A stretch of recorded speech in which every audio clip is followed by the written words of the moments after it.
Je veux que vous réfléchissiez à une question. Imaginez qu'il y ait un crime. Un crime brutal, vicieux. Imaginez qu'un nouveau-né ait été retrouvé battu à mort. Et la police est certaine de savoir qui l'a fait.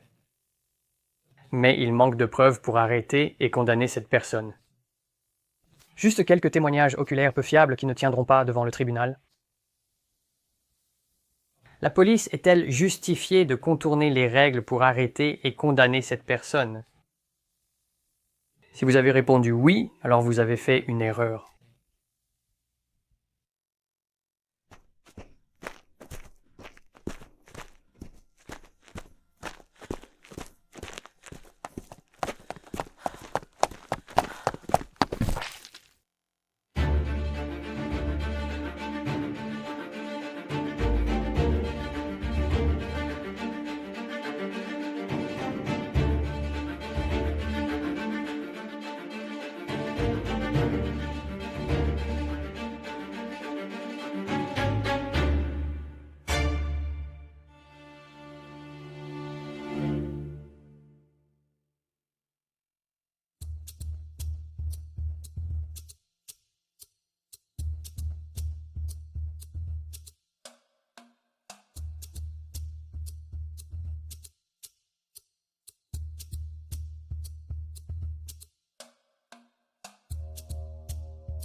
En 1989, une joggeuse a été agressée et violée. Elle a été si battue qu'elle ne pouvait plus marcher et son orbite a été fracturée en 27 endroits. Après la découverte de son corps, la police a été fortement pressée de retrouver son agresseur et résoudre l'affaire. Ils ont envoyé des agents dans la communauté pour appréhender des personnes avec seulement 3 informations. Les suspects devaient être noirs, âgés de 13 à 16 ans et se trouver à Central Park au moment de l'incident. La police avait déjà appréhendé Ray Santana, Kevin Richardson et Stephen Lopez lors d'un incident sans rapport. Le lendemain, Antro McCray et Youssouf Salam ont aussi été arrêtés après avoir été identifiés par d'autres jeunes comme membres du groupe de cyclistes. Corey Weiss est allé avec Youssouf pour le soutenir en tant qu'ami, et à aucun moment l'un ou l'autre n'a été soupçonné de faire partie du groupe, ni identifié par qui que ce soit comme ayant été présent. Bonjour à tous, j'espère que vous allez tous bien aujourd'hui. À première vue, il ne semble pas vraiment que la police ait fait grand-chose de mal. Il y avait des signalements d'un crime dans le parc. Et ils ont envoyé des agents pour enquêter et arrêter 5 enfants en réponse à cela. Mais ils n'ont pas arrêté 5 enfants pour suspicion de harcèlement envers des personnes dans le parc. 5 enfants ont été arrêtés, soupçonnés d'un des actes les plus brutaux et des viols les plus violents de l'histoire de l'État de New York. Donc j'imagine qu'ils devaient avoir des preuves vraiment convaincantes pour les relier à ce crime. Mais ce n'est pas vrai. Et pour le démontrer, je veux appeler mon premier témoin. Votre honneur, je souhaite appeler Édouard Védance à la barre.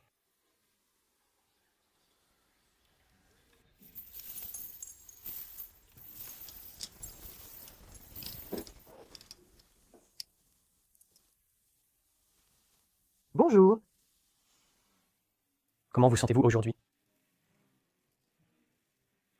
Oui, je vais bien, d'accord, c'est bien. Pourriez-vous dire à la cour votre nom et ce que vous faites? Je m'appelle Édouard Redance et c'est mon travail, non?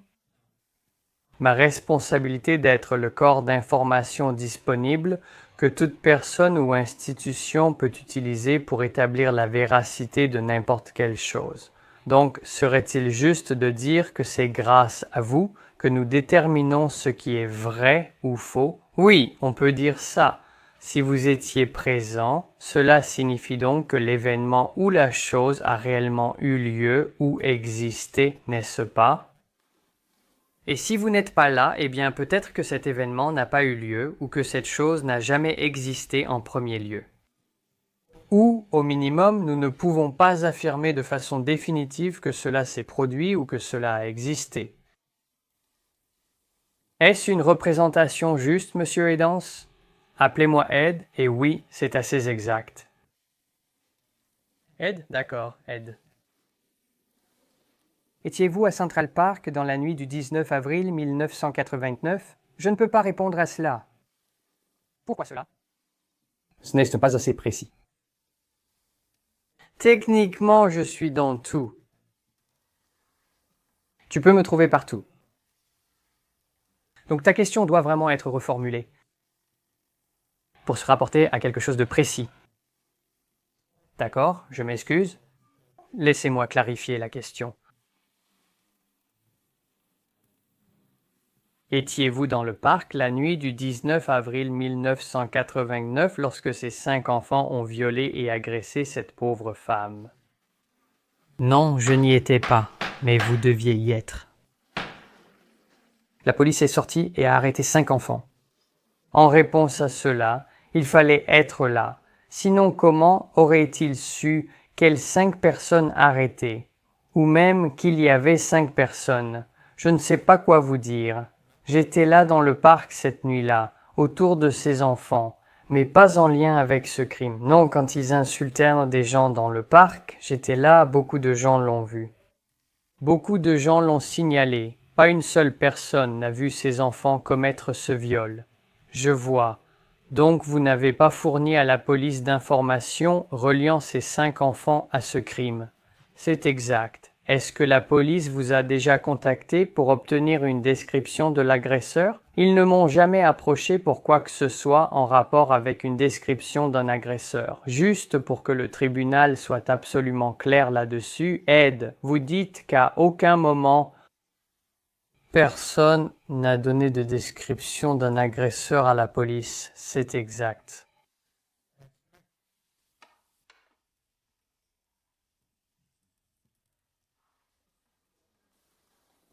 Il n'y avait même pas de description de l'agresseur. La police a juste vu un viol dans le parc et du harcèlement dans le parc. Ils ont fait le rapprochement et sont arrivés à une conclusion absurde. Il y avait beaucoup de monde dans le parc cette nuit-là, y compris les personnes qui ont été harcelées par ces enfants. Mais aucun d'entre eux n'a été arrêté et interrogé agressivement pour ce crime. Pourquoi pas? Il y avait tout autant de preuves pour les relier au crime qu'il y en avait pour relier ces 5 enfants au crime. Il y a une différence entre ces 5 enfants accusés de ce crime et les autres personnes dans le parc qui auraient pu commettre le crime. Une différence visuelle qui a peut-être influencé la police à penser que ces 5 enfants étaient coupables. Pouvez-vous deviner cette différence?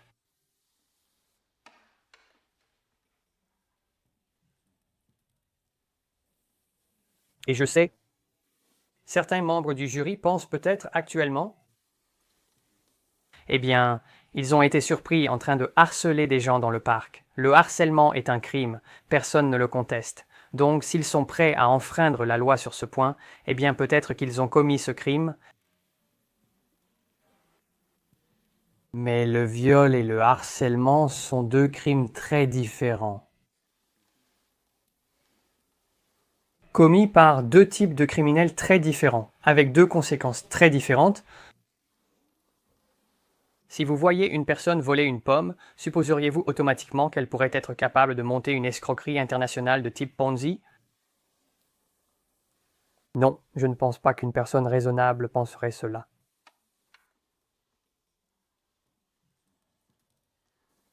La deuxième chose dont je veux parler, c'est que cette enquête était biaisée dès le départ. La police est allée dans la communauté avec seulement 3 éléments d'information. Juste 3. Numéro 1. Le suspect devait être noir. Il n'y a aucune description de l'agresseur, mais le suspect devait être noir. Deuxième point de données, le suspect devait avoir entre 13 et 16 ans. Il n'avait aucune description de l'agresseur mais il savait qu'il devait avoir entre 13 et 16 ans. Troisième point, il devait être dans le parc cette nuit-là, seul fait qu'on peut juger exact. Donc vous voyez, si l'agresseur n'était pas noir et âgé entre 13 et 16 ans, la police ne l'aurait jamais trouvé. Parce qu'il ne le cherchait jamais vraiment. Pour montrer à quel point c'est stupide. Des années plus tard, le véritable agresseur a avoué. Il s'appelait Matías Reyes. Et c'est un violeur en série, et au moment de l'agression, il n'avait pas entre 13 et 16 ans, et il n'est pas noir, et la police ne l'a pas trouvé.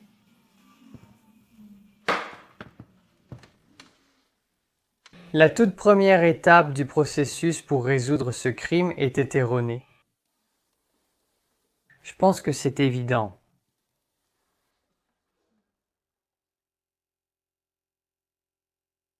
Les jurys sont composés de bons Américains honnêtes et travailleurs, tout comme vous. C'est l'idée. Un jury de vos pairs pouvant comprendre votre parcours et avoir de l'empathie pour votre culture. Ces personnes doivent décider de votre culpabilité ou non. Mais comme les jurys sont composés de bons Américains honnêtes et travailleurs, ils peuvent être manipulés par un avocat très malin. Les émotions et les histoires touchent bien plus un jury que les faits et les preuves. Ils sont bien plus susceptibles de réagir à un témoignage oculaire qu'à des données ou à de l'acide désoxyribonucléique. Un témoignage auquel les jurés réagissent très fortement, c'est un aveu. Certains procès sont décidés uniquement sur un aveu et rien d'autre.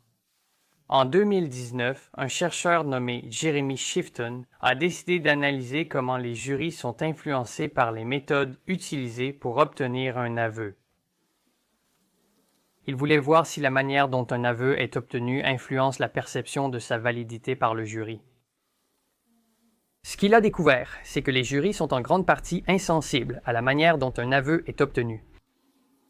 Donc des facteurs comme le nombre de personnes ayant interrogé le suspect, si le suspect a eu droit à de la nourriture ou à boire, ou s'il a pu faire une pause ou même dormir, n'ont pas influencé la perception du jury sur la validité de cet aveu. Ils l'ont quand même accepté comme un aveu valable, peu importe les méthodes utilisées pour l'obtenir.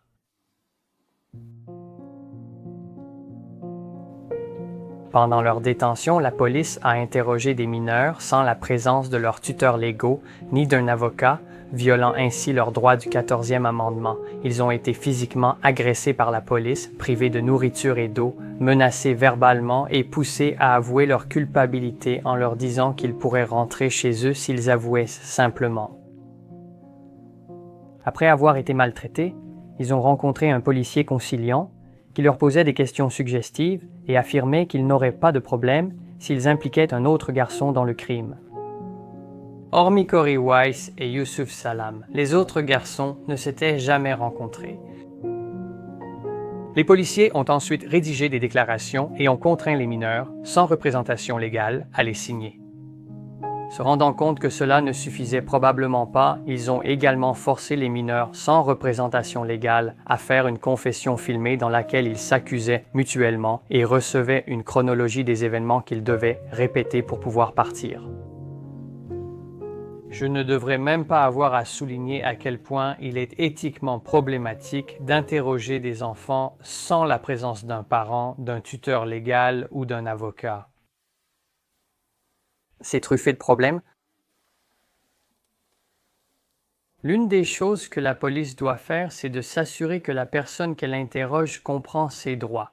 Pas seulement qu'on lui a dit ses droits, mais qu'elle comprend ce que ses droits signifient. Des choses comme le droit de garder le silence. Maintenant, comme nous le savons tous grâce à la télévision et au cinéma, cela signifie en gros que si vous invoquez le droit de garder le silence, vous êtes coupable, n'est-ce pas? C'est ce que ça veut dire. La plupart des Américains pensent que c'est le sens du 5e amendement. En réalité, ce droit signifie que vous pouvez refuser de vous incriminer, car la police pose souvent des questions suggestives ou fait des déclarations visant à vous faire avouer. Vous pouvez l'empêcher. Combien d'enfants de 13 ans vont comprendre ce droit? Ou qu'en est-il du droit d'avoir un avocat ou un parent présent? Est-ce qu'un enfant va comprendre cela? Est-ce qu'un enfant va exercer ce droit?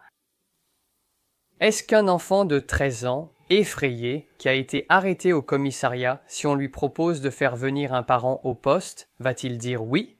Vont-ils comprendre les conséquences de ce qui se passe s'ils disent non? Ou est-ce que cet enfant va simplement penser « Oh non, si mon père vient ici, je vais vraiment avoir des ennuis. Non, je préfère qu'il ne le fasse pas, ne l'appelez pas. » On peut dire qu'un enfant ne comprend aucune de ces deux choses. Avec ces informations, en tant qu'officier de police procédant à l'arrestation ou responsable de l'enquête, je me dis « Je suis sûr que c'est le type. C'est lui qui l'a fait. Je veux m'assurer qu'au tribunal, il soit reconnu coupable. Donc je veux que mon dossier soit solide. Et je ne veux pas qu'un avocat comme moi fasse acquitter le client à cause d'un vice de procédure, tu vois? Donc ce que tu ne veux pas faire, c'est faire témoigner un enfant, signer des aveux sans témoin pour comprendre le contexte de l'événement. Parce que cela pourrait être un terrain juridique délicat dans une salle d'audience. Personne dans toute l'Amérique ne peut être forcé ou incité à s'impliquer dans un crime, que ce soit par des moyens physiques ou psychologiques, comme le fait d'être informé, comme un enfant de 13 ans effrayé à qui on dit « signe ce papier et tu peux rentrer chez toi, c'est fini ». C'est une incitation et c'est une violation du 5e amendement. C'est contraire à la loi. La police ne peut arrêter personne sans motif probable, et le motif probable est défini comme une quantité raisonnable de soupçons appuyés par des circonstances qui inciteraient une personne prudente à croire que cette chose est vraie.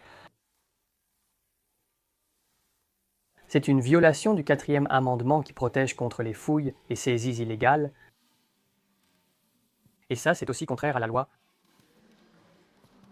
Et évidemment, il est illégal pour quiconque de vous agresser physiquement, à moins qu'il ne se défende lui-même.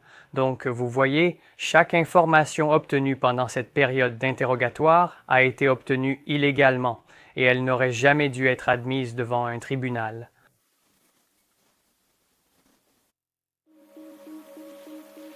Je souhaite aborder un autre point soulevé par Ava DuVernay dans la série. Il y a un moment pendant l'interrogatoire d'Antron où sa mère est retirée de la pièce contre la volonté d'Antron et de sa mère, et son père est contraint. Un policier fait remarquer que le travail de son père pourrait être en danger s'il ne coopère pas, car il pourrait être obligé de révéler la condamnation antérieure de son père à son patron. C'est un point important sur lequel nous allons revenir. Un casier judiciaire empêche une personne de reconstruire sa vie et de réintégrer correctement la société. Il y a un grand nombre d'emplois auxquels le criminel n'a tout simplement pas accès, il ne peut pas les avoir. En fait, on lui interdit pratiquement tous les emplois. Il ne reste que les emplois les moins bien payés et avec les pires conditions. Tout casier judiciaire doit être signalé à l'employeur lors de l'entretien. Cela donne à l'employeur l'occasion d'exploiter ce travailleur. Cet employeur peut dire à cet employé « Tu vas travailler plus d'heures que ce qui est prévu à ton emploi du temps. Tu vas le faire pour moins d'argent. En fait, tu vas le faire pour des sommes illégalement basses parce que si tu refuses, je vais te dénoncer à ton agent de probation et dire que tu as enfreint ta liberté conditionnelle. » Et comme les casiers judiciaires se trouvent principalement dans les communautés pauvres ou à faible statut socio-économique, c'est quelque chose qui vise injustement les pauvres. Une personne riche n'a aucun problème à trouver un emploi, Elle reçoit toute l'aide nécessaire pour réintégrer la société. La personne pauvre, non. Dans ce cas précis, le père d'Antron avait un casier judiciaire qu'il n'a pas révélé à son employeur, et que tu trouves ça éthiquement juste ou non, ça ne change pas le fait que la police a utilisé cela pour l'exploiter. La police a pris le père d'Antron à part et lui a dit « Si tu ne nous aides pas dans cette affaire, si tu ne nous aides pas à obtenir des aveux de ton fils, à lui faire signer ce document, on pourrait être obligé d'informer ton employeur de ton passé. » Il pourrait en être obligé de te renvoyer. Alors le père d'Antron a fait ce que la plupart des gens qui craignent de perdre leur emploi feraient. Il a soutenu la police. Il est retourné dans cette pièce et il a aidé son fils à signer un accord disant qu'il avait commis ce crime horrible, même s'il ne l'avait pas fait.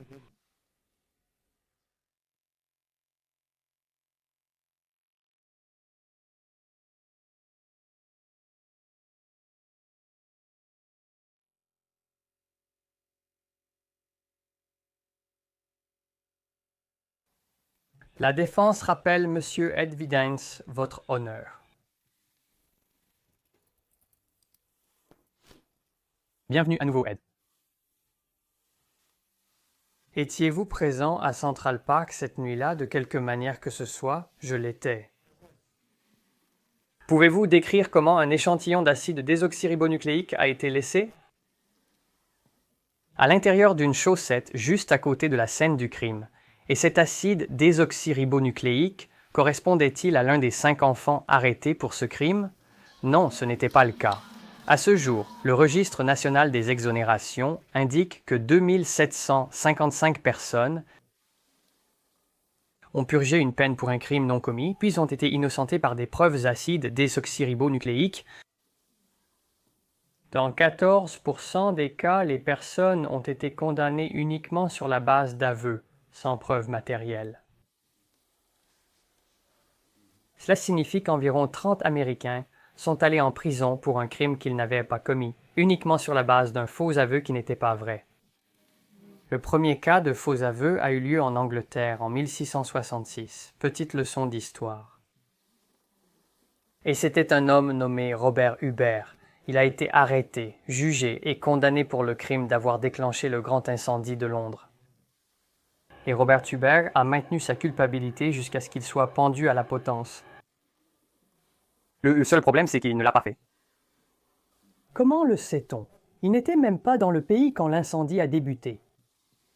Il n'est arrivé dans le pays que 2 jours plus tard. Maintenant, pourquoi est-ce que je vous donne cette information? Quel est le but de cette histoire? Je sais que certains d'entre vous sont assis là en train d'y penser en ce moment, parce que c'est naturel d'y penser. Si vous n'avez pas commis le crime, ne signez pas d'aveu disant que vous l'avez fait. C'est tout simplement stupide. Seule une personne coupable signe des aveux. Si vous êtes innocent, ne le faites pas. J'aimerais vous montrer quelque chose maintenant. Votre honneur, j'aimerais verser au dossier la pièce à conviction 12.3. Ceci est une vidéo que j'aimerais montrer au jury concernant les techniques d'interrogatoire de la police. 6h30 du matin, le 21 janvier 1998. À Escondido, près de San Diego, en Californie, Stephanie Crowe, 12 ans, est retrouvée poignardée à mort dans sa chambre. Ils ont emmené Michael et sa petite sœur Shannon loin de la famille au moment où le meurtre a été découvert et les ont placés au centre Polansky pour enfants, qui est essentiellement un centre d'accueil pour enfants maltraités. À 22h mercredi, la famille Crowe peut enfin quitter le commissariat. Pendant ce temps, leurs enfants, Shannon et Michael, sont pris en charge au foyer du comté. Michael, c'est d'abord ce garçon bouleversé émotionnellement car sa sœur a été assassinée. Il n'a même pas les adultes de sa vie pour le réconforter. Personne n'a essayé de lui offrir une thérapie ou quoi que ce soit. Les détectives déplacent alors leur attention du père de Stephanie à son frère Michael. Ce garçon de 14 ans devient désormais le seul centre de leur enquête et leur principal suspect. Il est ramené pour un nouvel interrogatoire? As-tu une idée de qui aurait pu vouloir faire du mal à ta sœur? Non. Si tu avais quelque chose à voir avec ça, tu me le dirais? Oui.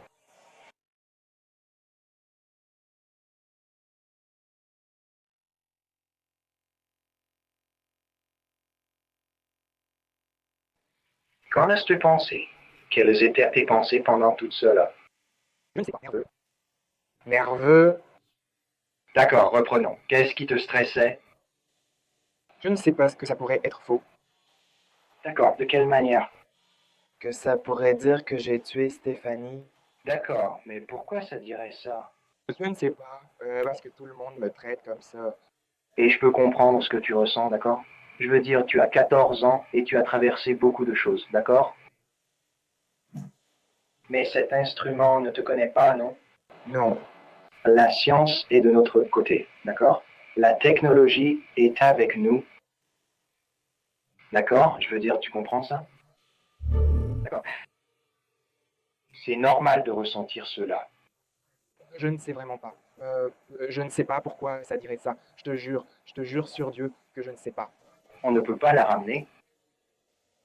Elle est partie. D'accord? Tu luttes contre ça. Tu es... Je ne sais plus quoi faire. Je comprends. On m'accuse de mentir alors que je sais que ce n'est pas vrai.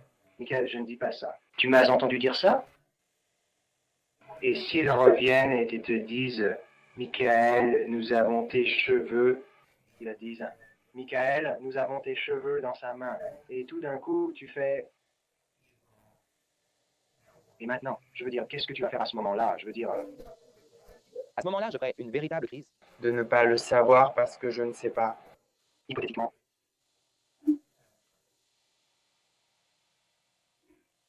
Est-ce que cela aurait pu arriver? Non, pas à ma connaissance. Pas à ma connaissance. Il faudrait que j'en sois absolument. D'accord.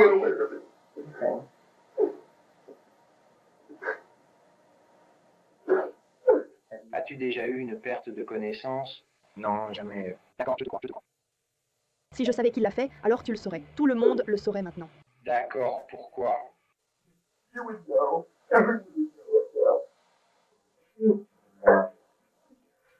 Parce que qui que ce soit qui l'a fait, moi, si je découvre un jour qui sait, je le détesterai pour toujours. Je l'aimais profondément.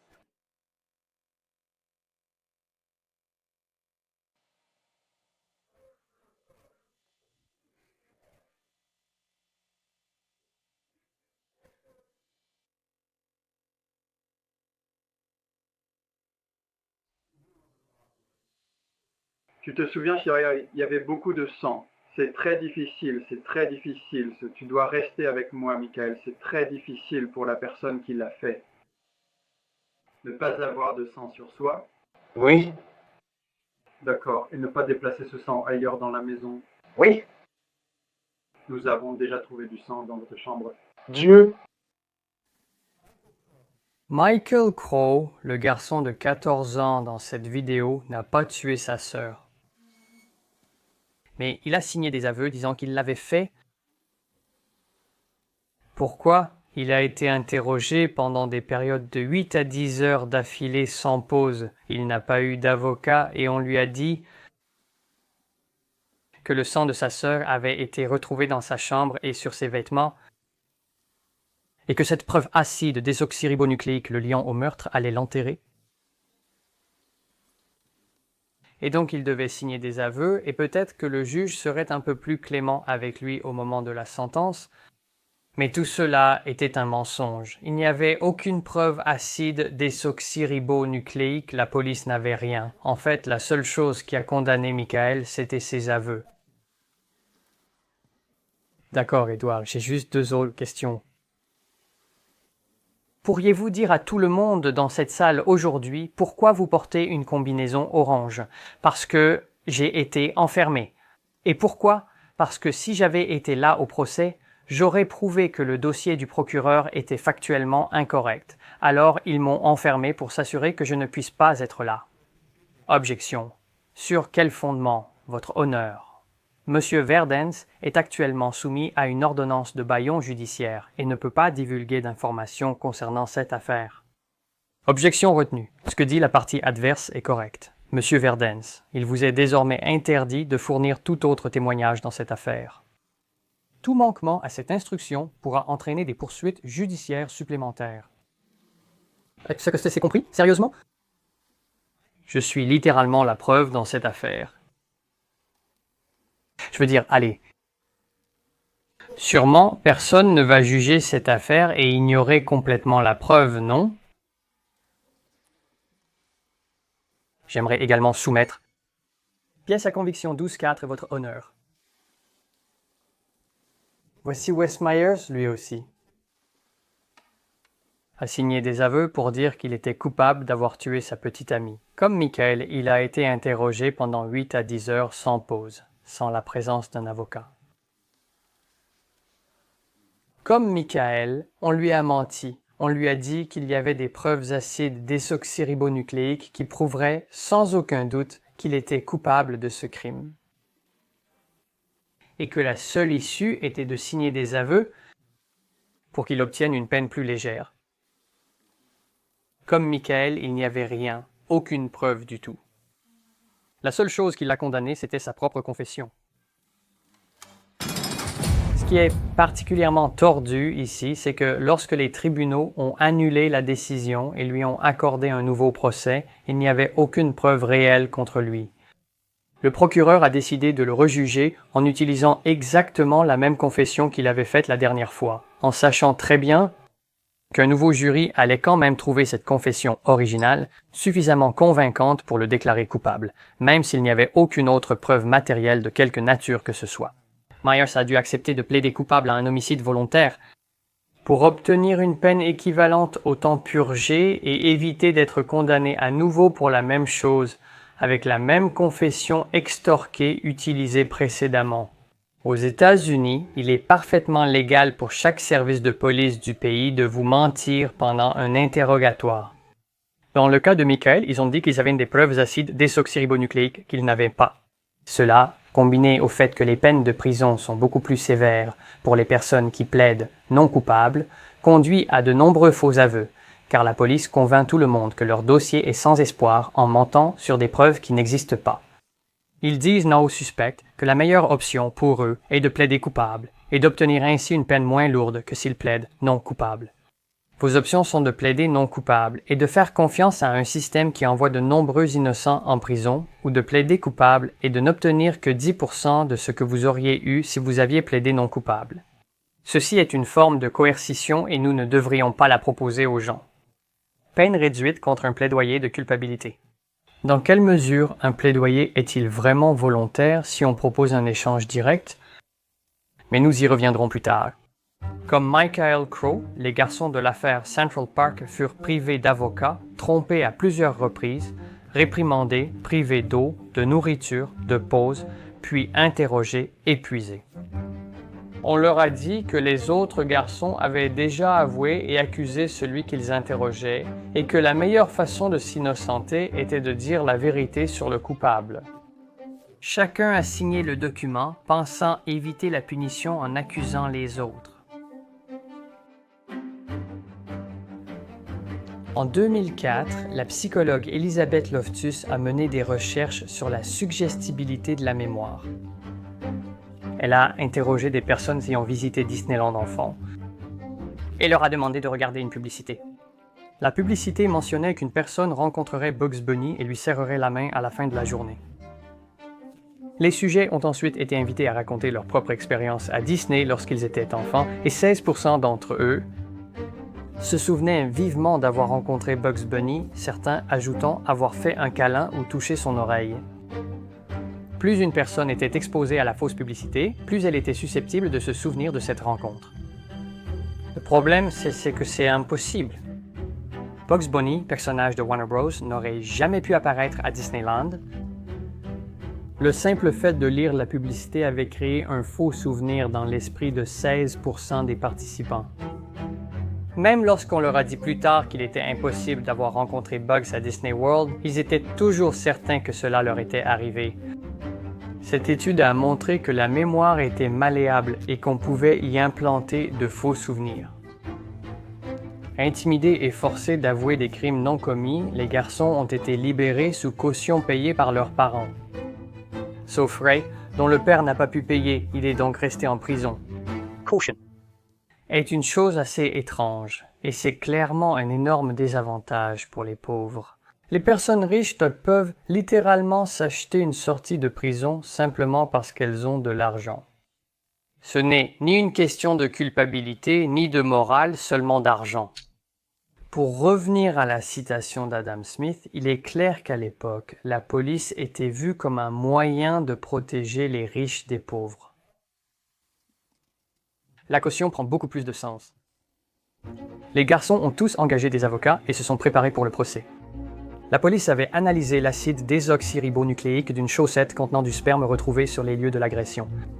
Le problème, c'est que l'acide désoxyribonucléique ne correspondait à aucun des enfants et que leurs aveux forcés ne concordaient pas vraiment entre eux et aucun d'eux n'a réellement avoué être l'auteur des faits. Ils se sont tous accusés les uns les autres et l'un d'eux a même déclaré qu'il s'agissait d'une personne mystérieuse qui s'était enfuie. Cela a considérablement affaibli le dossier de l'accusation, menaçant de le faire s'effondrer au procès. À ce moment, le pauvre Corey Weiss devient le dernier clou dans le cercueil.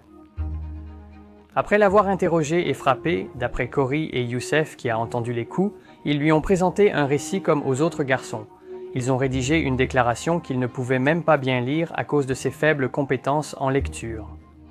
Et ils l'ont piégé pour qu'il enregistre des aveux où il décrit les événements d'une manière qui relie toutes les histoires ensemble, exactement comme la police le voulait. Si vous regardez l'horodatage sur la vidéo, elle commence à 12h30 et 1, et il parle longuement, mélangeant les détails, et l'entretien se termine environ 2 heures plus tard. Pendant tout le temps de l'interrogatoire, on lui répète qu'il pourra rentrer chez lui une fois qu'il aura donné sa déclaration. Même s'il reconnaît certains faits, cela diffère toujours des versions des garçons et de la police. Puis, à 15h12, il dit soudainement qu'il veut faire une nouvelle déclaration après avoir parlé avec le détective pendant plus d'1 heure et qu'il veut changer tout ce qu'il a dit auparavant. Et comme par magie, il modifie son histoire pour qu'elle corresponde parfaitement à ce dont le procureur avait besoin. Un autre détail que je pense important de rappeler lorsqu'on parle du témoignage de Corey, c'est que Corey avait à la fois un problème d'audition et un trouble d'apprentissage. Cela le rendait très vulnérable dans de telles situations. Personne n'a identifié Corey comme étant présent dans le parc. Il n'a pas non plus été détenu par la police en tant que suspect et il n'a été identifié par aucune personne impliquée dans cette affaire. Il s'est rendu volontairement au commissariat pour apporter son soutien à son ami Youssouf. La police a profité de sa présence, de son profil recherché et de son absence de soutien. Il avait 16 ans et aux yeux du système judiciaire, c'était un adulte, ce qui me paraît vraiment insensé. Ce gars ne peut pas acheter une bière, mais il peut être jugé et emprisonné comme un adulte. Je suis désolé, mais des hypocrisies comme ça me mettent vraiment en colère. Je veux insister encore une fois sur le fait que pendant des interrogatoires intenses, qui duraient jusqu'à 7 heures par session dans certains cas, les détectives ont donné aux mineurs effrayés un faux récit tout en les agressant verbalement et physiquement et en leur mentant en leur disant que s'ils avouaient, ils pourraient rentrer chez eux. Les garçons n'avaient ni parents, ni tuteurs légaux, ni avocats présents. Bien que les parents aient assisté à certaines confessions enregistrées, ils avaient déjà été contraints et manipulés.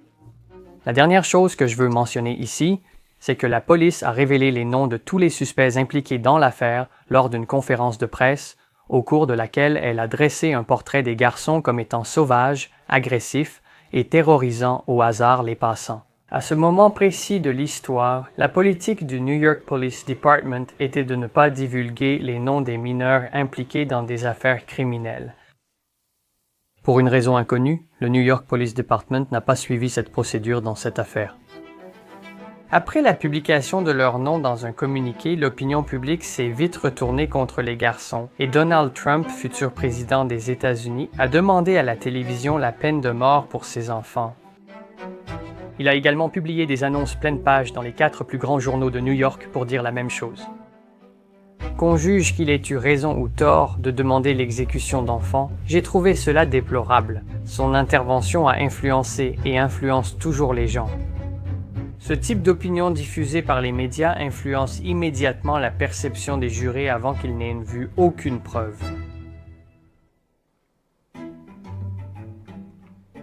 Au moment de l'affaire, la pratique courante à New York voulait que l'attribution des affaires soit faite de façon aléatoire, afin d'empêcher les avocats de choisir des juges favorables. Cela visait à protéger l'intégrité du processus judiciaire et à préserver le 14e amendement. Mais dans ce cas précis, l'affaire a été attribuée spécifiquement au juge Galligan sans aucune raison, en contradiction avec cette procédure. Galligan avait la réputation d'être sévère et peu compatissant envers les prévenus dans les affaires criminelles. Sa première action dans l'affaire a été d'accepter comme preuve les aveux filmés obtenus sous la contrainte, malgré le fait qu'ils aient été obtenus de manière totalement illégale, et également d'autoriser que la confession écrite de Yusuf soit utilisée comme preuve contre lui, alors même qu'il ne l'avait ni signée ni rédigée. Les avocats de la défense ont vivement contesté ces décisions, ignorées par le juge.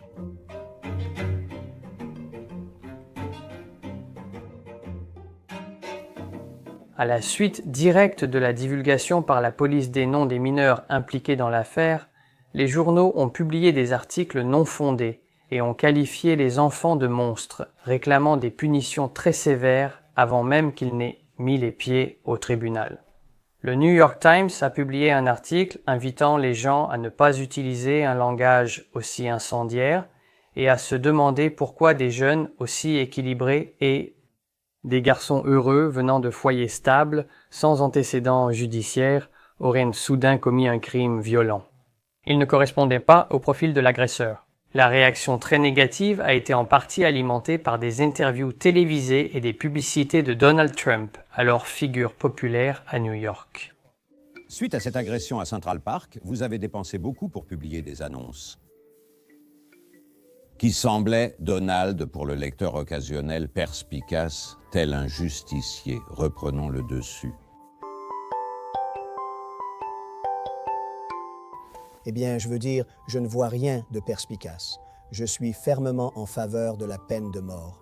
Je suis aussi en faveur du retour de forces de police qui peuvent agir au lieu de simplement tourner le dos, parce que chaque avocat compétent qui représente des gens en difficulté, la première chose qu'il fait, c'est commencer à crier à la brutalité policière, etc.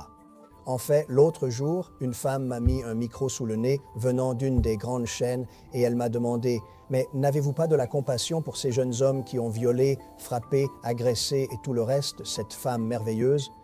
J'ai dit « Évidemment que je les déteste et nous devrions tous les détester car peut-être que la haine était nécessaire pour faire bouger les choses. » Bien sûr. Et si on posait la question ainsi?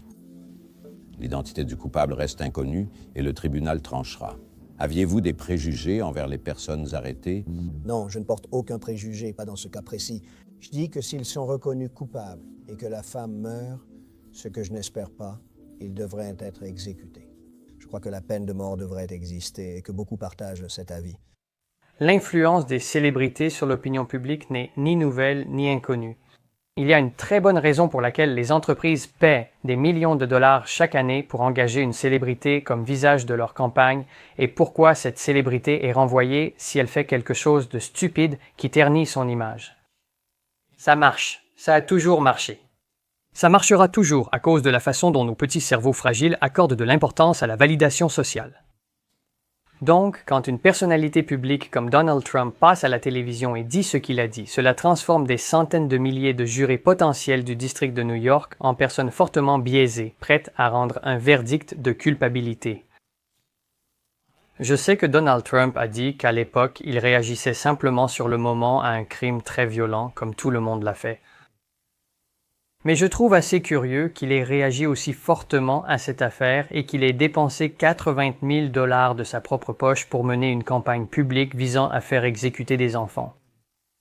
Pourtant, quelques années plus tard, lorsque son ami personnel a été reconnu coupable d'avoir fait exactement la même chose et d'avoir violé des mineurs, il n'y a eu aucune campagne publique pour demander son exécution.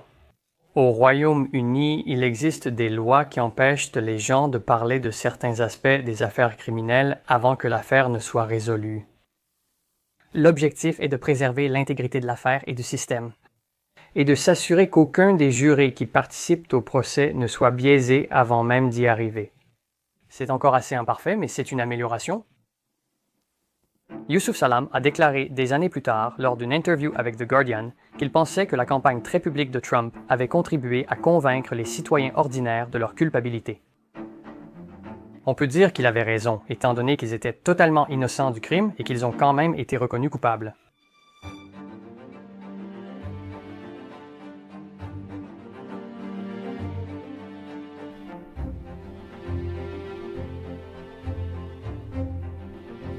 Les affaires des enfants ont été séparées en 2 procès. D'abord Anton, Youssouf et Raymond, puis Kevin et Corey ont suivi.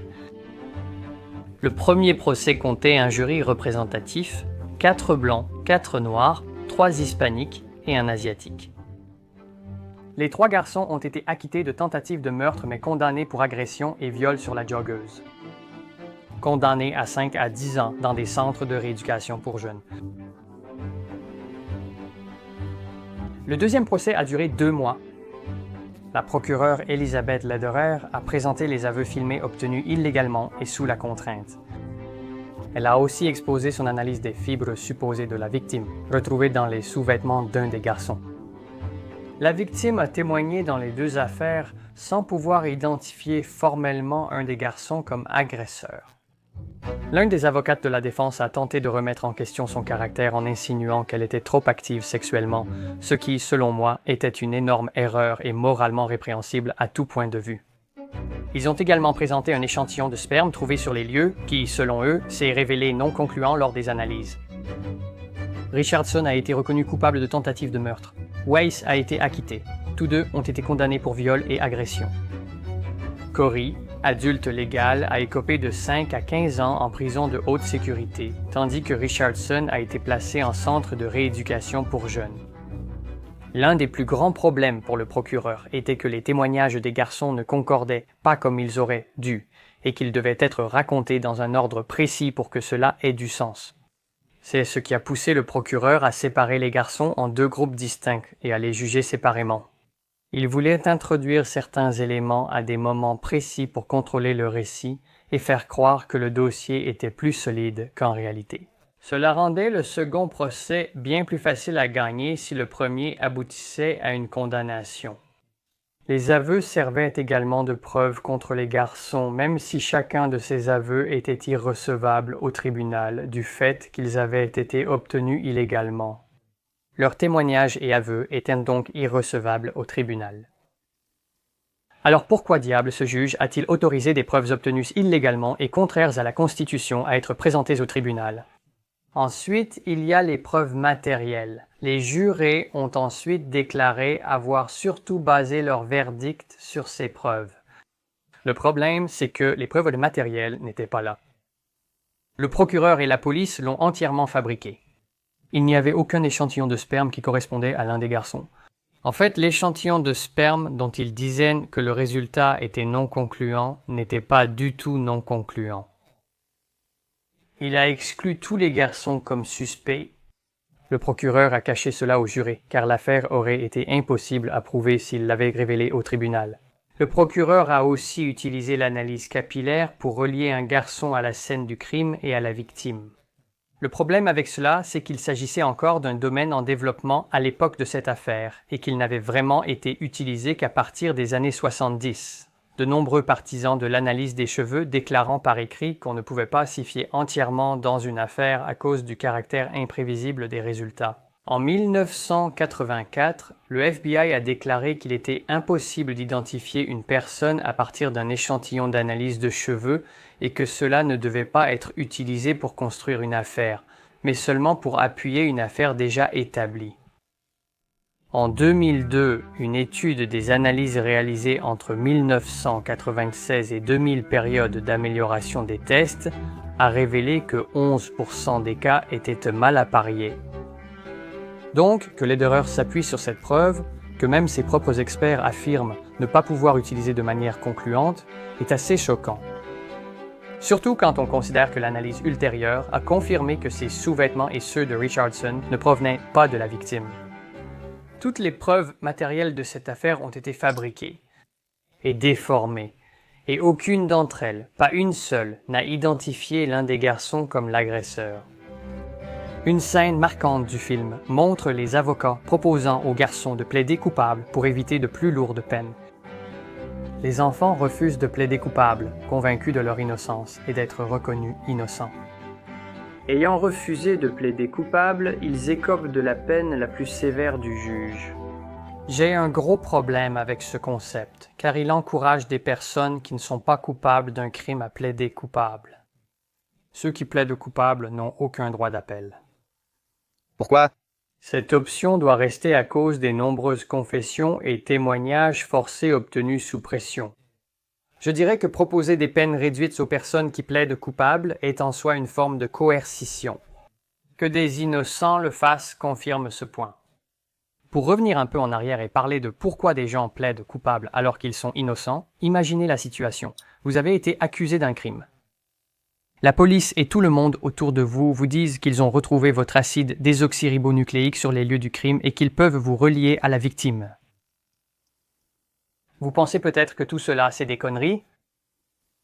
Vous vous dites, bien sûr que ce n'est pas mon acide désoxyribonucléique, je n'ai rien fait, mais vous n'avez pas les moyens de vous payer un avocat pour vous aider à le prouver. Donc, vous devez compter sur l'avocat commis d'office. Le souci, c'est qu'il est très inexpérimenté, venant juste de finir la fac de droit. Il n'a probablement pas encore traité beaucoup d'affaires passibles de la peine capitale. Même si tu es innocent, toutes les informations dont tu disposes te disent que tu vas aller en prison pour un crime que tu n'as pas commis. Et bien sûr, tu pourrais faire appel, mais tu seras en prison pendant toute la procédure. Et certains recours prennent beaucoup de temps. Rubin Carter est resté en prison pendant 20 ans et a épuisé 2 recours avant d'être finalement libéré d'une fausse accusation de meurtre. Donc, vous pourriez aller en prison, clamer votre innocence et y rester pendant 20 ans pendant que vos recours sont épuisés, ou vous pourriez plaider coupable et sortir en 1 an, peut-être 2-3 ans maximum avec une bonne conduite. C'est assez simple de dire que vous n'avoueriez jamais un crime que vous n'avez pas commis et que vous ne plaideriez jamais coupable. Mais quand vous êtes confronté à la perspective de prendre 20 ans, même en étant innocent, je peux comprendre pourquoi certaines personnes pourraient changer d'avis. Imaginez maintenant le même scénario, mais cette fois en étant noir. Dans un système qui envoie déjà les personnes noires en prison à un taux plus élevé que les personnes blanches et leur inflige des peines plus sévères pour les mêmes crimes, même lorsque les antécédents sont pris en compte. Vous plaidez toujours non coupable?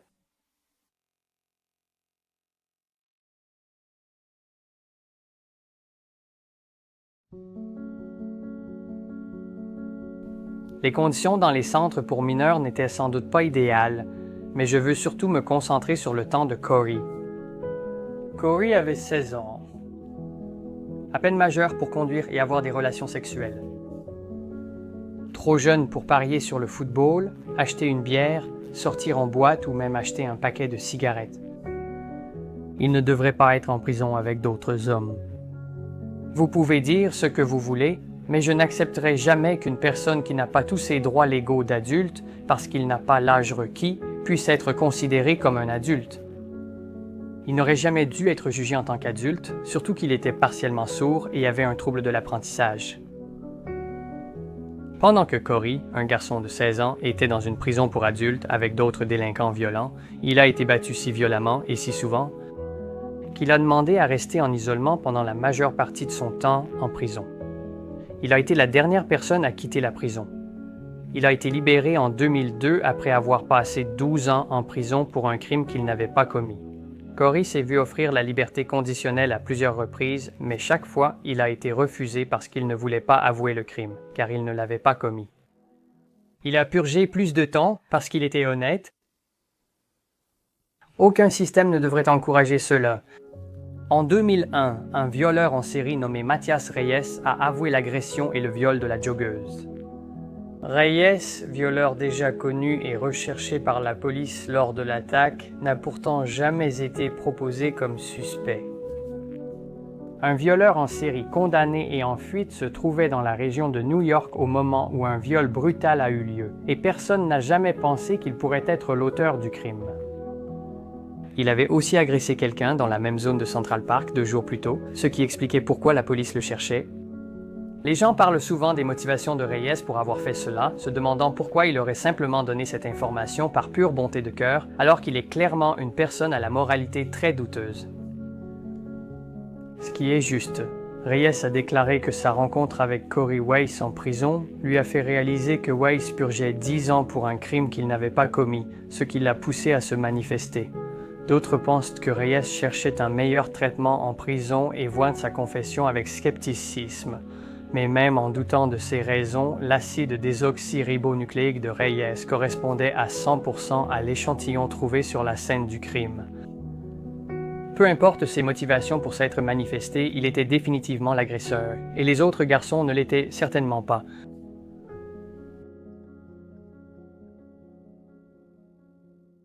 Toutes les condamnations ont ensuite été annulées, mais pas avant. Le commissaire Richard Kelly, Raymond Kelly et le syndicat des détectives ont tout fait pour l'empêcher.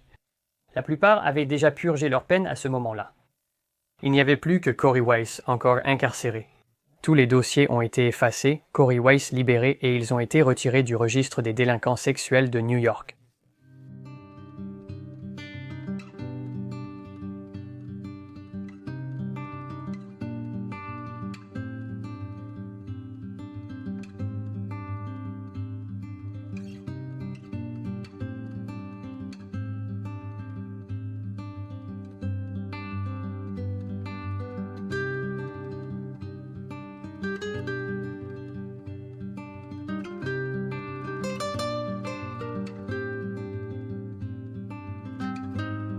En 2013, plus de 10 ans après avoir été innocentés, ils ont conclu un accord avec l'État de New York pour 41 millions de dollars.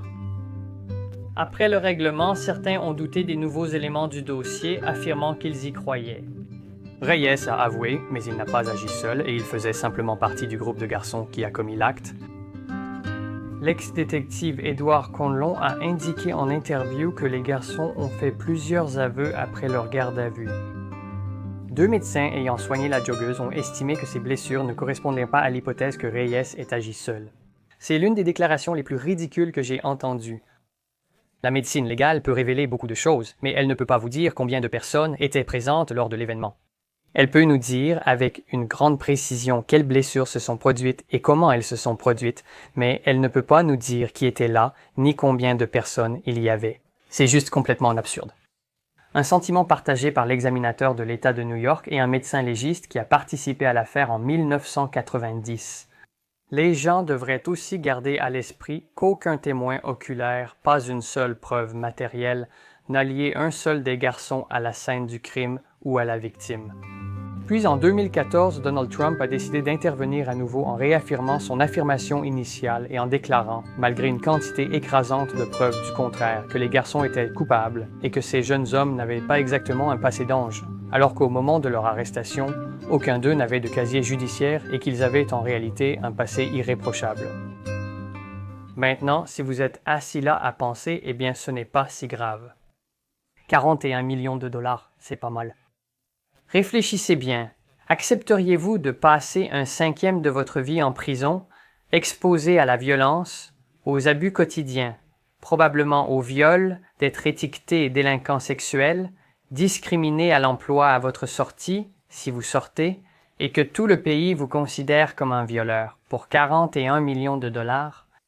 Si vous avez répondu oui à cette question, alors je pense que vous êtes clairement un putain de menteur, parce que la plupart d'entre nous ne supportent même pas d'être coincés chez eux pendant quelques mois pendant cette pandémie.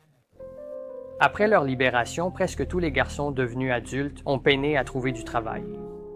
Youssouf voulait une vraie carrière, mais il a compris que son casier judiciaire et son inscription au registre des délinquants sexuels rendaient la plupart des emplois inaccessibles.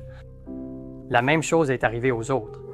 Lorsque Raymond a été libéré, il a dû rester chez son père dans le cadre de sa libération conditionnelle, avec une belle-mère très hostile, dans une maison remplie d'enfants.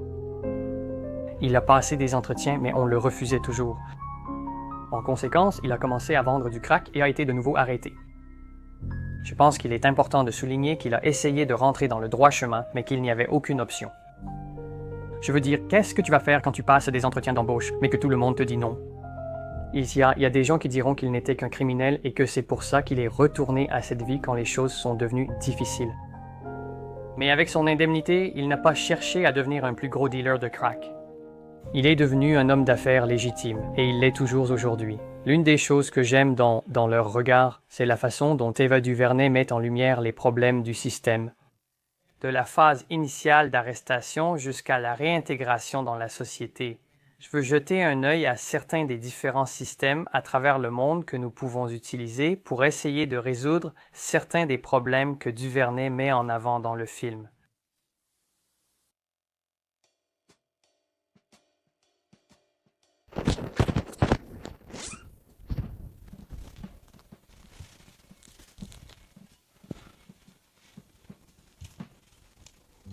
Bonjour, bienvenue à Justice Labs, la ressource de référence mondiale pour la recherche sur les systèmes de justice internationaux. Toutes les réponses sont ici, faites-moi confiance.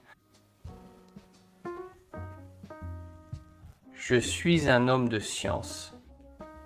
En étudiant les systèmes de justice internationaux, 3 questions s'imposent d'emblée. Première question, qu'est-ce qu'un système de justice est censé faire? Deuxième question, qu'est-ce qu'un système de justice fait réellement? Et troisième question, comment le fait-il? Heureusement, les systèmes de justice du monde entier sont complètement différents, tout comme les sociétés dans lesquelles ils existent, ce qui signifie que nous pouvons étudier tous ces systèmes différents, les comparer et les opposer pour découvrir ce qui fonctionne et ce qui ne fonctionne pas. Mais d'abord, il faut qu'on comprenne à quoi sert vraiment le système de justice. Une seconde. Quoi? Mais c'est quoi ce délire? Ce n'était pas censé éteindre toutes les lumières. Le public pense généralement que la prison est une mesure préventive, des peines dures, des prisons sévères, donc moins de criminalité. Ça a du sens quand on y pense. Je veux dire, si on fait des prisons les endroits les plus désagréables au monde, alors les gens feront tout leur possible pour éviter d'y aller. N'est-ce pas? Eh bien, voyons voir. Bien qu'ils ne représentent que 4% de la population mondiale, les États-Unis comptent presque un quart des prisonniers du monde. C'est le plus haut taux d'incarcération au monde. Bravo Amérique, tu es la championne ici. Ou pour le dire autrement, dans aucun autre pays au monde vous n'avez plus de chance d'aller en prison que dans celui qui se qualifie lui-même de pays de la liberté. On pourrait croire qu'avec le risque élevé d'emprisonnement, l'Amérique aurait le taux de criminalité le plus bas, mais ce n'est pas le cas. En réalité, l'Amérique se classe dans la moyenne ou au-dessus pour presque toutes les catégories de crimes. Le taux de meurtre aux États-Unis est le 94e plus élevé au monde. Maintenant, vous vous dites peut-être, eh bien, ça n'a pas l'air si mal. 94e, ça ressemble un peu à la moyenne. Et vous auriez raison, c'est effectivement à peu près dans la moyenne. Ce taux de meurtre dépasse celui de pays comme la Somalie, le Pakistan, la Libye ou la Syrie. Et ces statistiques tiennent compte des différences de taille de la population. La menace d'emprisonnement ne semble pas vraiment dissuader les gens de commettre des crimes. C'est peut-être juste que les prisons américaines sont très laxistes, presque agréables, un peu comme un Hilton. Selon le département de la justice, les prisons américaines ont été reconnues coupables de nombreux faits graves, notamment de ne pas avoir empêché certains actes. Agression, viol, coups de couteau et consommation de drogues illégales. De plus, le département de la justice a constaté que de nombreuses prisons américaines ne fournissent pas de traitement pour les troubles mentaux et ne reconnaissent même pas ces troubles chez les détenus. Comme 50% des détenus américains ont un trouble mental, c'est un problème majeur. Donc, les prisons américaines ressemblent exactement aux sortes de trous infernaux que l'on imagine tous comme étant censés prévenir la criminalité, mais ce n'est pas le cas. Je veux commencer par dire qu'il y a une raison à cette anomalie statistique, ou du moins une raison, et cela tient à la façon dont l'Amérique catégorise la criminalité. L'Amérique voit certains actes comme des crimes, alors qu'ailleurs ils sont jugés mineurs. Porter, une petite quantité de marijuana pour usage personnel entraîne généralement un avertissement la première fois, une amende la seconde, puis une peine de prison à la 3e infraction dans la plupart des pays. En Amérique, dans de nombreux États, la première infraction conduit déjà en prison. L'argument en faveur de la prison comme moyen de dissuasion devient en réalité plus fragile lorsqu'on commence à examiner les crimes capitaux et la façon dont ils sont punis. Les États-Unis sont le 6e pays au monde pour le nombre d'exécutions. Les États-Unis ont plus d'exécutions que la Somalie et le Pakistan, mais leur taux de meurtre est aussi plus élevé. Mais comment est-ce possible? Si la punition ultime était le moyen de dissuasion ultime, alors cela ne devrait sûrement pas arriver. Mais je comprends ce que vous pourriez penser, à savoir que le Pakistan, la Somalie, ces endroits sont très différents des États-Unis en termes de culture, d'éducation, de statut socio-économique. Donc peut-être que c'est, vous savez, la raison de cette différence dans les statistiques. Qu'en est-il si on le compare à un pays similaire sur tous ces points, comme le Royaume-Uni? Le Royaume-Uni a un taux de meurtre bien plus bas que les États-Unis, malgré une population moindre et l'absence d'exécution depuis 1964. Aux États-Unis, 36% des criminels libérés retournent en prison sous 2 ans, contre 47% au Royaume-Uni. En Australie, 39% en Allemagne, 45% au Canada, 35%. Et au Chili, c'est 50%. En fait, dans presque tous les pays étudiés, le chiffre est toujours de 31% ou plus. C'est presque un tiers de tous les criminels qui entrent dans le système judiciaire et qui, une fois relâchés, y retournent à nouveau dans les 2 ans. Ce n'est pas le cas partout. La Norvège n'a qu'un taux de récidive de 20%. La question est pourquoi? Les gens qui regardent cela diront à juste titre que la Norvège est en réalité un pays assez petit. Il y a en fait un peu moins de 5,5 millions d'habitants. Certains diront que cette population plus petite est plus facile à contrôler, expliquant ainsi le taux de récidive plus bas. Ce qu'elle thèse, c'est qu'au milieu des années 1970, la Norvège, le taux de récidive était alors de 70%, la Norvège ayant un système carcéral proche de celui des États-Unis. Au début, jusqu'au milieu des années 90, le taux a commencé à baisser de façon significative jusqu'à atteindre 20% et il est resté à ce niveau depuis. Singapour affichait aussi un taux de récidive d'environ 40% similaire au reste du monde. Comme la Norvège, ils avaient aussi un système similaire à celui des Américains et du Royaume-Uni, et comme la Norvège, vers le milieu des années 90, ils ont commencé à changer un peu leur système et leur façon de penser, et le taux de récidive a commencé à baisser jusqu'à atteindre son niveau le plus bas de 22% en février de cette année.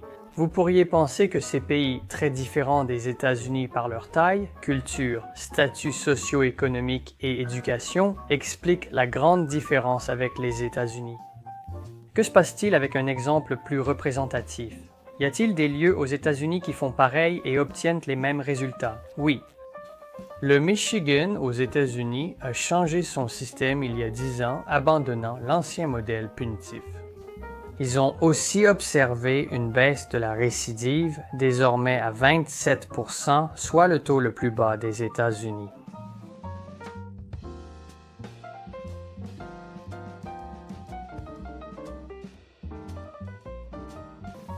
Alors, qu'est-ce qu'ils font?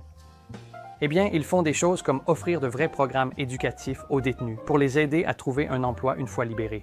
Ils leur donnent accès à un logement facile une fois qu'ils sont libérés du système carcéral. Ils aussi leur remettent gratuitement une carte d'identité d'État ou un permis de conduire après réussite à l'examen. Ils bénéficient aussi de programmes gratuits de traitement de la toxicomanie aussi longtemps que nécessaire. Selon le lieutenant-gouverneur Garland Gilchrist II, oui, je sais que c'est le 2e, et non 2, mais j'aime l'imaginer comme la suite de son père. Quoi qu'il en soit, le lieutenant-gouverneur Garland Gilchrist, 2e, a affirmé que le but du système pénitentiaire du Michigan n'est pas de punir. C'est de les aider. En 2019, des chercheurs d'Albany, du Michigan et de Californie ont tous décidé de mener une étude longitudinale sur 10 ans du système pénitentiaire afin d'examiner quel type d'effet les taux d'incarcération avaient sur les taux de récidive dans ces États. Après une étude de 10 ans portant sur 3 États différents et couvrant plusieurs systèmes pénitentiaires, ils ont découvert qu'en réalité, plus le taux d'incarcération était élevé, plus le taux de récidive l'était aussi. Or, cela contredisait totalement leurs attentes. Ils pensaient qu'une hausse du taux d'incarcération ferait baisser la récidive, mais ils ont constaté l'inverse. Et que les taux de récidive étaient légèrement plus élevés lorsque les taux d'incarcération étaient également plus élevés. Donc, si de longues peines de prison sévères ne préviennent pas la criminalité, alors qu'en est-il? Comme nous venons de le voir, la prison ne corrige pas vraiment les comportements criminels, mais cela ne veut pas dire qu'elle est complètement inutile, car il faut se rappeler que 50 à 65% des personnes qui entrent dans le système carcéral n'y retournent jamais. Cela fonctionne pour certains, avec des témoignages de personnes affirmant que la prison était si horrible qu'elles ont tout fait pour éviter d'y retourner. Mais honnêtement, 50%, c'est pile ou face. Cela pourrait simplement être de la chance. Alors, peut-on vraiment compter là-dessus comme étant la norme à laquelle nous devrions tous aspirer? Que fait vraiment le système actuel contre le comportement criminel? En fait, j'ai passé une semaine entière à faire des recherches là-dessus et vous seriez surpris de voir à quel point il est difficile de trouver des informations sur ce sujet en particulier. Beaucoup de systèmes pénitentiaires et de sites gouvernementaux font de vagues allusions à des choses comme un programme de travail ou un programme d'éducation, mais très peu de ces sites, presque aucun en fait, ne détaillent réellement ce que ces programmes impliquent. Il y a une raison à cela, mais elle deviendra plus évidente au fur et à mesure que cette vidéo avance. Le système éducatif offre aux détenus des compétences de base en lecture, écriture et calcul pour qu'ils obtiennent leur diplôme de fin d'études secondaires. Dans environ un tiers des prisons américaines, il existe des programmes pour aider les détenus à accéder à l'enseignement supérieur. Mais malheureusement, une loi adoptée en 1994 a rendu illégal l'accès des prisonniers au financement public pour les programmes éducatifs pendant leur incarcération. Comme ils ne pouvaient pas payer ces programmes en prison, ils sont rarement utilisés. En fait, le taux d'utilisation est aussi proche de 0% qu'il est possible de l'être sans être réellement à 0%. Des cours de compétences de vie sont aussi dispensés aux détenus. Il s'agit simplement d'apprendre à quelqu'un à se présenter à un entretien, à s'habiller, à rédiger un curriculum vitae, à utiliser un ordinateur et à envoyer un email. Je ne plaisante pas, c'est vraiment aussi bête. C'est insultant même pour la personne la plus stupide. Mais lorsqu'on pense qu'un détenu libéré postule seulement aux pires emplois, salaires et conditions, tout en étant en concurrence avec des personnes sans casier judiciaire, on peut s'interroger sur l'utilité réelle d'un diplôme de lycée. Et une étoile d'or en cours d'entretien va vraiment l'aider. Le programme de travail aux États-Unis n'est pas ce que l'on croit. Le programme de travail vise à ce que les détenus acquièrent des compétences professionnelles en exerçant un métier en prison. Ça semble bien, mais en réalité, les détenus ne font que des corvées.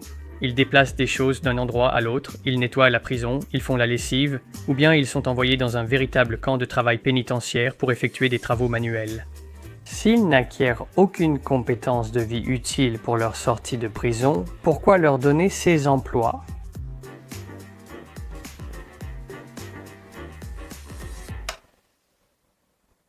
Oui, ça ne va pas être une réponse populaire parce que le capitalisme est presque une religion aux États-Unis. Je sens déjà la pression de votre part, mais restez avec moi, d'accord?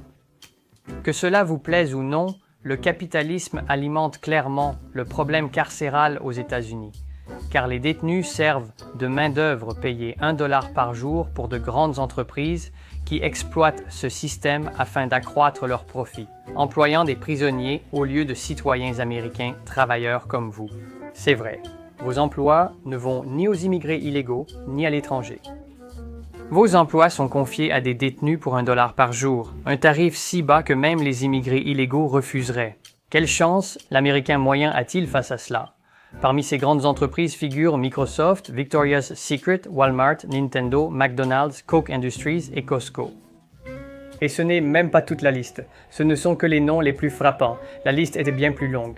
Et il y a un autre aspect de la privatisation du système carcéral qui contribue clairement au problème de la criminalité aux États-Unis. Et c'est que les prisons elles-mêmes sont désormais des institutions privées dans de nombreux États.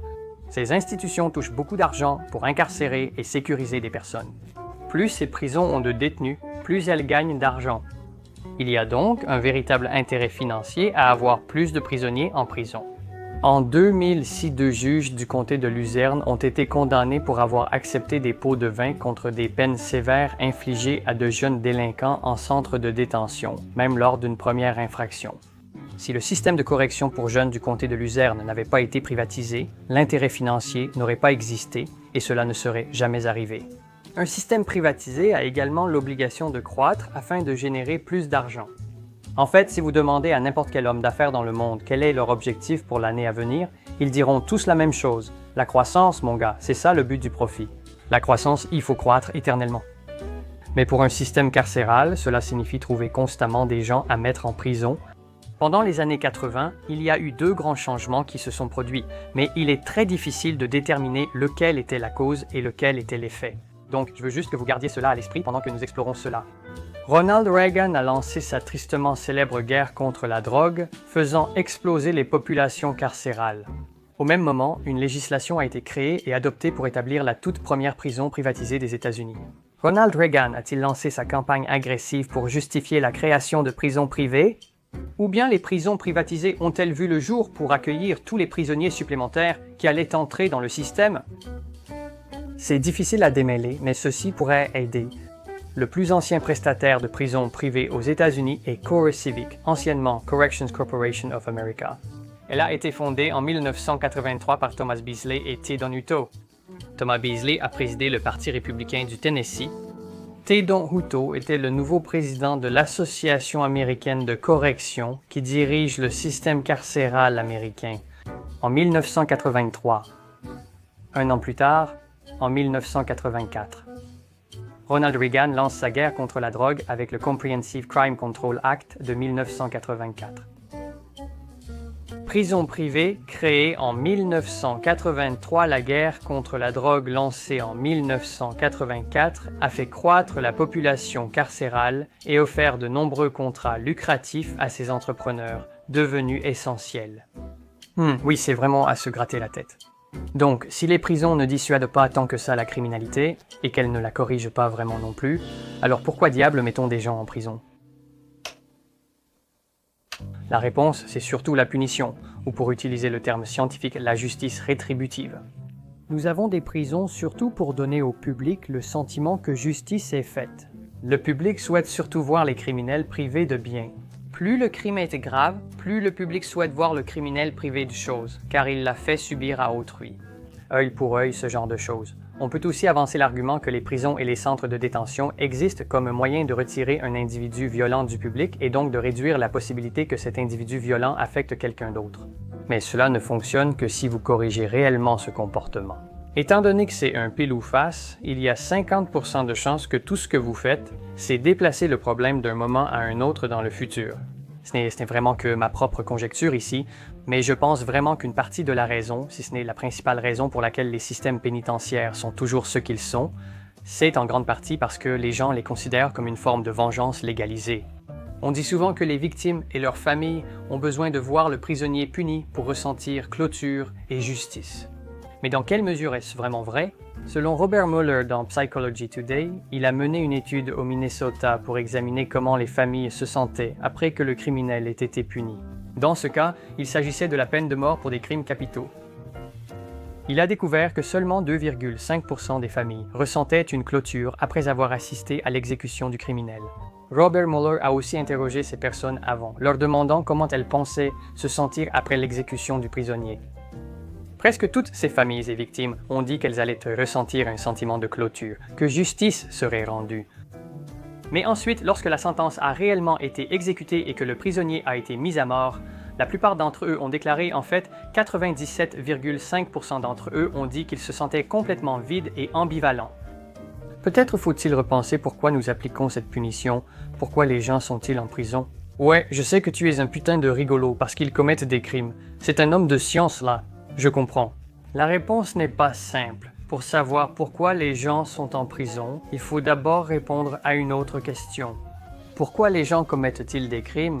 Je pense qu'on se concentre souvent trop sur l'incident isolé au lieu de voir l'ensemble quand on traite quelqu'un ayant commis un crime.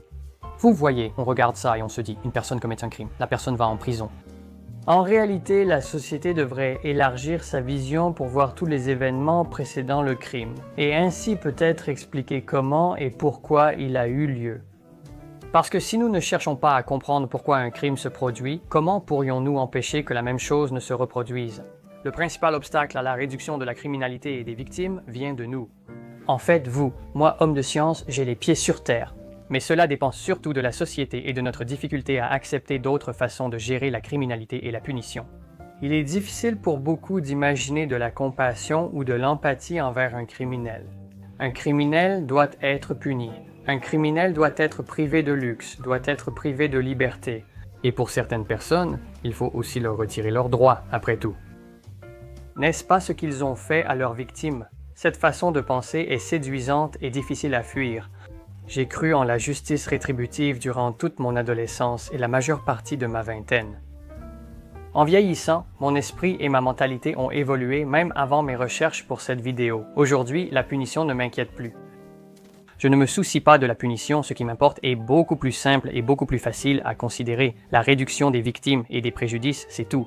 Je me fiche de qui est puni ou de la manière dont il est puni. Tout ce qui m'importe, c'est de réduire le nombre de victimes dans le système. C'est tout. Montrez-moi la solution la plus efficace pour réduire les victimes et je voterai pour elle, même si elle contredit mes convictions sur le crime et la punition. Et cela nous amène à nos amis en Norvège et à Singapour. Alors, qu'est-ce que ces gars-là font si bien que le reste d'entre nous fait si mal? La grande différence entre la Norvège, Singapour et le reste du monde, c'est qu'ils voient la perte de liberté comme seule punition, le reste étant jugé inutile et excessif. Nous pouvons sans doute tous nous y identifier davantage aujourd'hui. Après une si longue quarantaine, cela ressemblait un peu à la prison, soyons honnêtes. En même temps, nous sommes restés coincés chez nous avec notre confort moderne. On a eu ordinateur, télévision, Netflix, on peut cuisiner ou voir sa femme à tout moment. Mais on a tous l'impression que rester coincé en quarantaine, c'est plutôt dur. C'est parce que la perte de liberté en soi est déjà une punition suffisante. Dans les prisons norvégiennes, les détenus peuvent aller et venir dans la prison comme ils le souhaitent. Ils peuvent accéder à d'autres cellules car ils possèdent la clé de la leur. Dans leurs cellules, ils ont PlayStation, bon lit, télévision, salle de bain privée, peuvent cuisiner eux-mêmes avec des couteaux aiguisés et il y a moins de coups de couteau qu'aux États-Unis où personne n'a de couteau. Pour la plupart des gens ici au Royaume-Uni, et je vais supposer que c'est pareil dans le reste du monde où les systèmes et les mentalités sont similaires, l'idée d'offrir ce genre de traitement à un criminel violent qui vient d'agresser une vieille dame semble moralement abjecte. Mais c'est parce que vous pensez encore à venger la vieille dame. Une fois que vous commencez à réfléchir au véritable objectif de la prison, votre état d'esprit commence à changer un peu. Répétez après moi. Le but, c'est la réduction des victimes. En Norvège, les condamnés ne sont pas obligés de révéler un casier judiciaire à un futur employeur, sauf s'ils postulent pour un emploi dans la fonction publique, le système éducatif ou le système médical. Et même dans ce cas, cela ne les empêche pas d'obtenir le poste. Cela signifie simplement qu'ils doivent signaler le crime à leur employeur. En Norvège, la moindre stigmatisation liée au casier judiciaire permet généralement d'obtenir un poste si l'on est qualifié.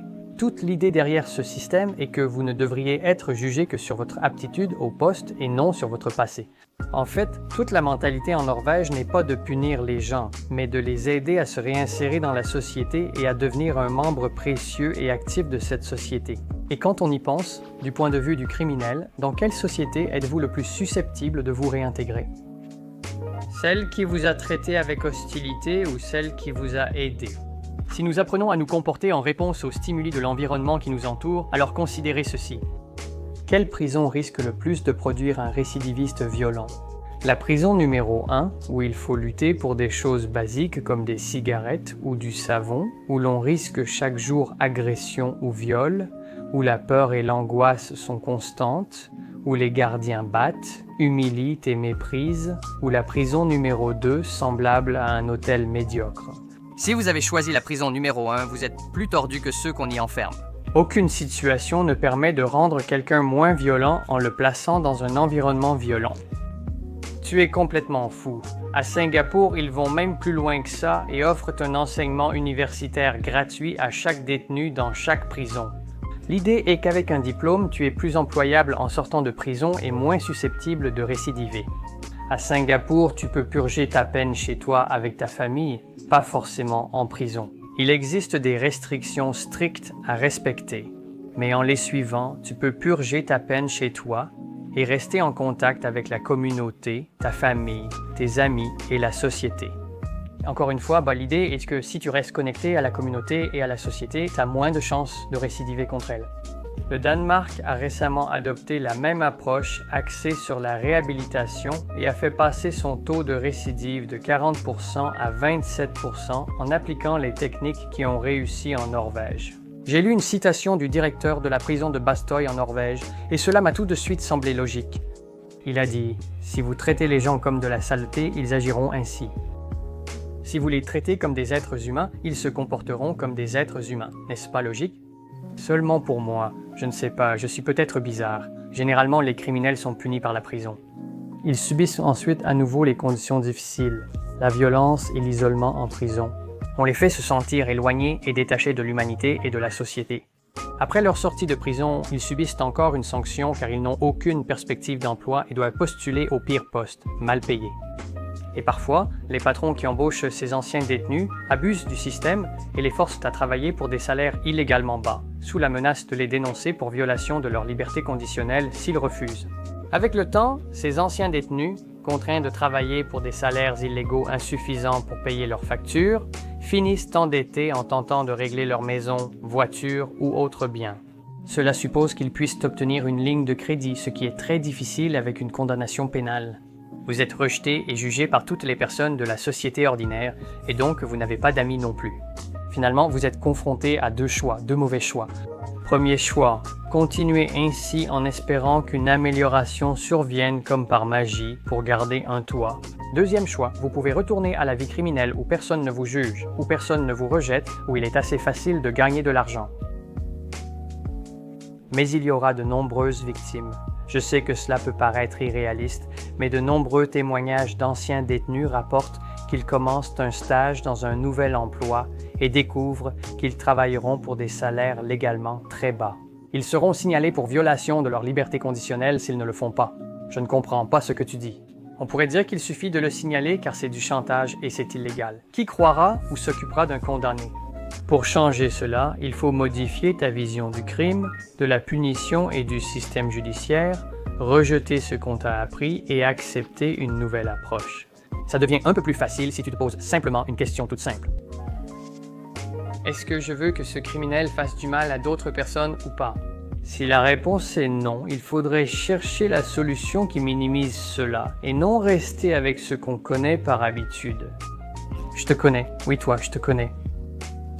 En ce moment, tu es assis là à chercher des raisons de rester assis et de ne rien faire, ne rien changer. Tu te dis peut-être que le système ne sera jamais parfait, non? Pourquoi le changer? Ça marche la moitié du temps. Autant ne rien faire, mais c'est une excuse paresseuse. C'est une excuse, vraiment. Bien sûr que ça ne sera pas parfait, personne ne s'attend à ce que ce soit parfait. C'est un argument fallacieux. Ne devrait-on pas viser 99%? Au moins, essayer de faire mieux qu'actuellement. Pensez-y de cette façon. Si votre patron venait vous voir demain et disait « Dave, nous avons décidé que nous n'allons plus jamais t'augmenter pour le reste de ta vie parce que, hey, tu ne seras jamais millionnaire, donc il n'y a vraiment aucune raison de te donner plus d'argent parce que, tu sais, tu es bien comme tu es, tu t'en sors, tu n'as pas besoin d'argent en plus, tu ne seras pas millionnaire, tu n'en as pas besoin, non, tu ne vas pas accepter ça, tu vas te trouver un nouveau boulot. Peut-être que tu es assis là à penser « Ce n'est pas mon problème, je ne vais jamais commettre de crime, ça ne me concerne pas. » Tu es vraiment un abruti, on peut quand même commettre un crime contre toi, c'est toujours ton problème.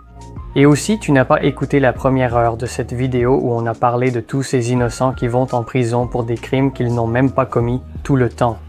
Peut-être es-tu le pire des fainéants, assis là à penser « Que puis-je faire? Je ne suis qu'un homme. Je n'ai aucun pouvoir ni contrôle. Je ne peux rien faire, essayer ne sert à rien. » Tu t'assures que quand tu votes, et tu devrais sacrément voter. C'est vraiment ta seule influence pour façonner la société où tu vis. Alors tu t'assures que quand tu votes pour le parti qui s'engage à changer le système pour quelque chose de meilleur. Mais à quoi bon? Ils vont juste me mentir. Ils vont me dire qu'ils vont le faire pour obtenir mon vote et ensuite ils ne le feront pas de toute façon. Ça ne sert à rien. Alors fais d'eux de sacrés menteurs. Confie-leur cette tâche. Ne les laisse pas simplement traverser toute leur carrière politique en utilisant ton argent des impôts pour, tu sais, s'offrir plusieurs maisons et partir en vacances de luxe à répétition, tout en n'étant jamais obligé de tenir la moindre de leurs promesses. Fais d'eux de sacrés menteurs. Au minimum, vois les choses comme ça. Si tu ne leur as jamais demandé de faire une promesse, alors ça ne changera jamais, c'est certain. Mais si tu leur dis qu'ils doivent promettre de changer quelque chose pour obtenir ton vote et rester au pouvoir, eh bien, il y a au moins une infime chance que cette chose change réellement. On peut faire mieux et réduire le nombre de victimes dans ce système, ce n'est même pas si hypothétique. 3 pays le font déjà. Nous pouvons déjà voir les résultats de ce que nous pouvons changer et ce qui se passe lorsque nous changeons. Nous devons au moins commencer à le faire. Nous devons essayer. Merci d'avoir regardé la vidéo jusqu'à la fin. C'était une vidéo très longue et j'ai un peu expérimenté avec beaucoup de choses différentes, donc je m'excuse si cela était différent de ce à quoi vous vous attendiez. J'espère que les gens ont trouvé ça instructif, qu'ils ont apprécié et que vous ferez toutes les conneries habituelles de YouTube comme vous abonner, commenter, blablabla. C'est tout pour le moment. On se retrouve dans la prochaine vidéo.